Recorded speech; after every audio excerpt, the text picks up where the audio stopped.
लफड़ा नमस्कार दीपाल अपने यूट्यूब चैनल पे बहुत प्यारा बहुत मज़ेदार कजरी गीत देवरानी जेठानी की आप लोग के बीच में जा रहा है। मेरा गीत कैसा लगेगा कमेंट में बताना। जो मेरे से भूल हो आप लोग क्षमा करना, मेरे चैनल को सपोर्ट करना, आप लोग हवा की लाइक कर देना।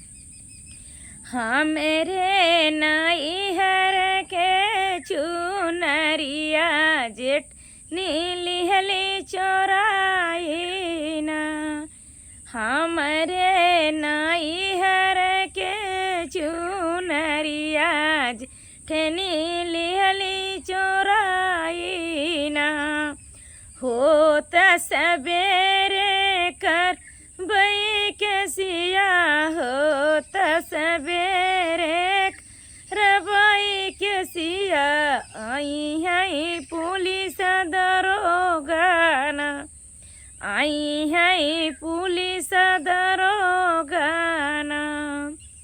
इतनी सियानी हमारी जेठनिया दई के रुपया, दई के रुपया दबलिनी के सिया, इतनी सियानी हमारी जेठनिया दई के रुपया दबलिनी के सिया, के रुपया दबलिनी के सिया, हमरे नैहर के चुनरिया जेठनी लिहली चोराई ना, हमरे नैहर के चुनरिया जेठनी लिहली चोराई ना।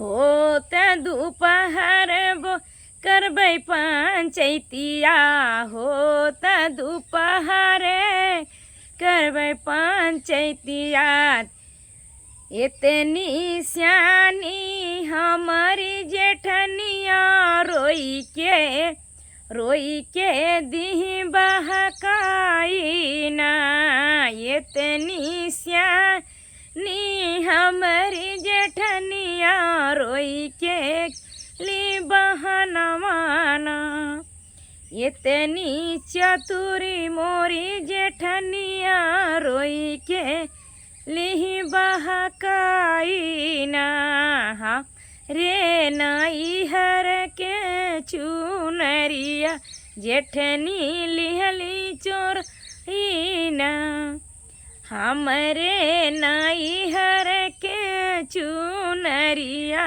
जेठनी लिहली चोराई ना। होत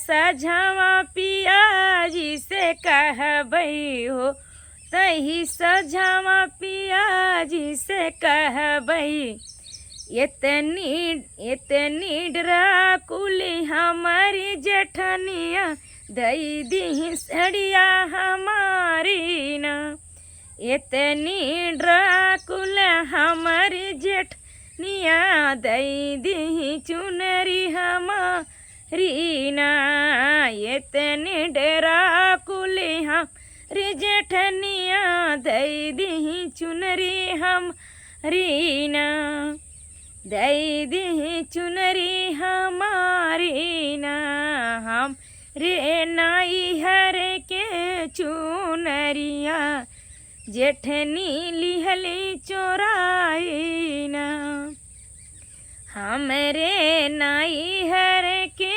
चुनरिया जेठनी लिहली चोराई ना। इतना दर्शक लोग देख रहे हो, मैं से प्रणाम कर रहा हूँ। मेरा गाना कैसे लगे कमेंट में बताना।